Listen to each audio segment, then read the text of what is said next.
Domingo de la 14ª semana del tiempo ordinario, ciclo B, el Evangelio de San Marcos, capítulo 6, del 1 al 6.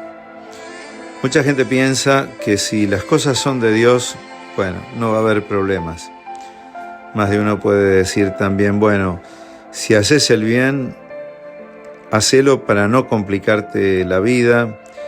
Y es verdad que el mal nos complica, pero a veces hacer el bien también puede complicar la vida. Jesús vuelve a su tierra, que es Nazaret, y va un día sábado a la sinagoga. La gente de su propio pueblo se admira de ver lo que él hace, ¿no es cierto?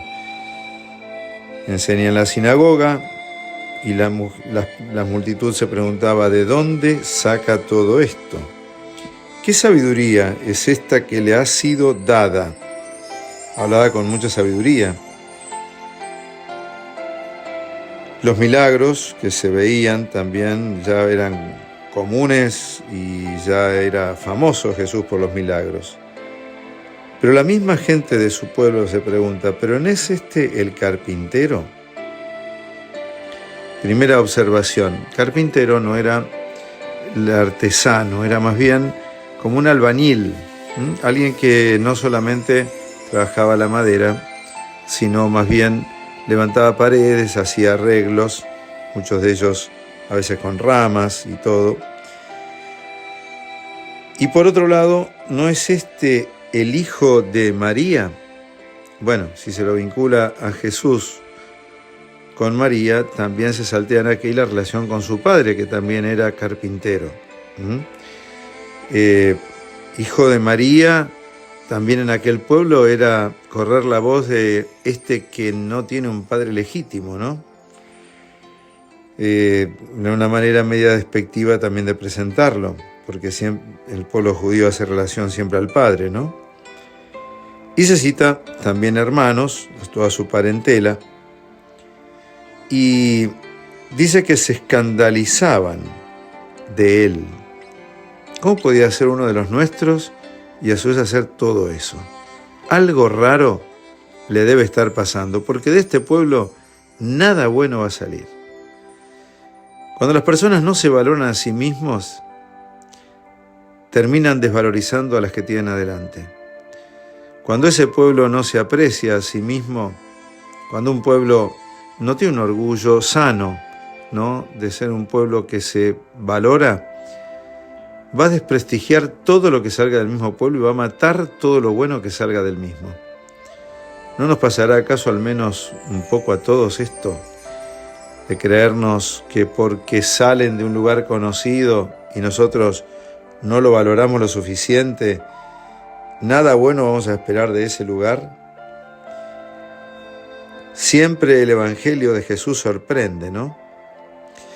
Y por otro lado no habían entendido esta parábola que tiempos atrás habíamos leído, que era la del grano de mostaza, ¿no? ¿Se acuerdan, no? De algo muy pequeño va creciendo algo grande. Jesús era eso pequeño, era un carpintero, era el hijo de María, era aquel que había nacido con todo este problema y era aquel que la gente no llegaba a entender. Pero lentamente su vida va extendiendo ramas y muchos van cobijándose bajo sus sombras y este árbol grande lo quieren talar. Si bien aquí no aparece directamente, pero no lo aprecian. Jesús les dice que todo profeta no es valorado en su tierra.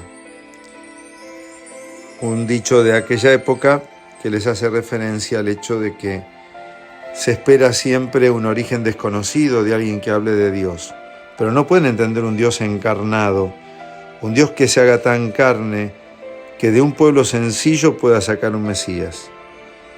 Y nos quiere convencer a nosotros que de cada realidad que nosotros vivimos tiene que surgir la salvación, porque ese es el misterio de Dios, haberse hecho carne en lo pequeño y de lo pequeño realizar su obra grande.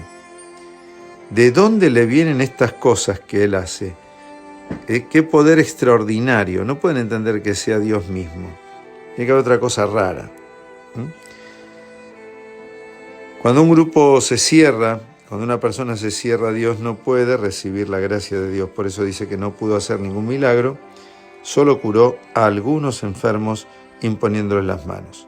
Lo cual nos muestra que la vida del Evangelio no se detiene por las dificultades que pueda encontrar. Donde Jesús encuentra una disponibilidad, Él obra. Se admiraba de su falta de fe y recorría los pueblos de alrededor enseñando. Es decir, la palabra Jesús la sigue dando, y si aquí le cierran la puerta, allí le abren un poquito y allí le abren más, Él va a ir haciendo su obra. Quizás tengamos que aprender de esto también nosotros, que somos pequeños, que somos de este mundo. Sin embargo, la salvación de Dios está puesta en nuestras manos y en nuestros corazones. Y tal vez también tengamos que aprender a confiar que de quien tenemos al lado, del cual a veces podemos desconfiar, si es tan capaz como nosotros mismos nos consideramos capaces, porque nosotros nos conocemos a nosotros con posibilidades y límites, pero a los demás a veces no le confiamos de que puedan tener parte de esa obra de Dios, y tenemos que aprender a confiar que los demás, esos de los nuestros, pueden traer la salvación que estamos necesitando también nosotros, nuestro espacio, nuestro ámbito. Jesús hoy va a su pueblo y lo rechazan. Jesús, por lo de su familia, también había sido rechazado. Va a terminar siendo rechazado por los fariseos y las instituciones religiosas de su pueblo.